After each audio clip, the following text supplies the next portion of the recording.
আসলে শিক্ষার্থীদের জন্য আমরা কিছু ইশতেহার ঘোষণা করেছি। আমরা যদি নির্বাচিত হতে পারি তাহলে যারা প্রথম বর্ষের শিক্ষার্থী আছে তাদেরকে আবাসনের ব্যবস্থা করে নিশ্চিত করতে হবে এবং যাদেরকে প্রশাসন সিট দিতে ব্যর্থ হবে তাদেরকে বিকল্প আবাসন অথবা আবাসন ভাতা দিতে হবে। এক্সট্রিম মশার কয়েল প্ল্যান্ট ফাইবার দিয়ে তৈরি, ডেঙ্গু চিকুনগুনিয়া বাহি সহ যে কোনো মশার বিরুদ্ধে দেয় এক্সট্রিম সুরক্ষা। এবং আমাদের ক্যান্টিনের পাশে একটি ফাঁকা জায়গা আছে, সেখানে একটি বহুতলা ভবন নির্মাণের জন্য আমরা প্রশাসনকে চাপ প্রয়োগ করব। পাশাপাশি আমাদের এক্সটেনশন বিল্ডিংয়ে পাশ থেকে যে রাস্তা আছে, রাস্তার পাশে কিছু দোকান আছে, দোকান থেকে খুব রড কাটে, ওখানে খুব মারাত্মক সাউন্ড হয়, যেটাতে শিক্ষার্থীরা পড়তে পারে না, তারা ঘুমাইতে পারে না। তো ওখান থেকে আমরা যে দোকানদার আছে, দোকানদারগুলোকে এই রড কাটার এখান থেকে আমরা সরিয়ে অন্যত্র কোথাও ব্যবস্থা করব এবং ওখানে থাই গ্লাস লাগিয়ে দেবো যাতে এই সাউন্ডগুলো একটু কম আসে।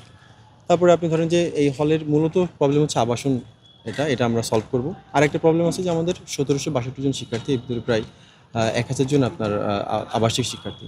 তো আবাসিক শিক্ষার্থী যারা রয়েছেন এদের যারা পড়াশোনা করেন, আমাদের রিডিং রুমের সংকট রয়েছে। সো আমরা এই জায়গাটায় আমরা একটু ফোকাস করতে চাচ্ছি যে এক্সটেনশন বিল্ডিংয়ের উপরে আমরা একটি রিডিং রুম করে দিব, এসি রিডিং রুম, এবং ওখানে কম্পিউটার সাপোর্টও থাকবে। যদি কেউ ওই ধরনের কাজ করতে চায়, কোনো প্রেজেন্টেশন বানাতে চায়, সে ওখান থেকে যাতে নিজেদের বানাতে পারে। এই সকল ছাড়াও আমাদের হলের সার্বিক উন্নয়ন, তারপরে আপনার যে আমাদের খাবারের যে ব্যাপারটা রয়েছে, ক্যান্টিনের খাবারের মানটা অতটা ভালো নয়। তো এই খাবারের মানটা কীভাবে ভালো করা যায়, এটার জন্য প্রশাসনের সাথে বসে ভর্তুকির ব্যবস্থা করে আমরা এই জিনিসগুলো নিয়ে কাজ করার চেষ্টা করছি। শুরু শেষ মুহূর্তে শিক্ষার্থীদের কাছে আপনার বার্তা কী বা আপনার চাওয়া কী? দেখুন, আমরা আসলে স্বৈরাচারী ফ্যাসিস্ট হাসিনাকে বিদায় করার জন্য আমরা সর্বোচ্চটা দিয়েছি। আপনি জেনে থাকবেন যে 15 জুলাই 2024 সালে যখন এই কার্জন হলের উপরে ছাত্রলীগের সন্ত্রাসীরা অ্যাটাক করে শহীদুল্লাহ হলের গেটে, তখন কিন্তু আমরা এফিসল থেকে আমাদের নেতৃত্বেই কিন্তু আমরা ওখানে গিয়েছিলাম এবং ওখানে ছাত্রলীগের সন্ত্রাসী থেকে প্রতিহত করেছিলাম। প্রতিহত করে কিন্তু আমরা আমাদের হলটাকে রক্ষা করেছিলাম। এবং এই যে ফ্যাসিস্টের যেই বাহিনী, সন্ত্রাসী বাহিনী ছিল ছাত্রলীগ, তাদেরকে কিন্তু আমরাই বিতাড়িত করেছিলাম।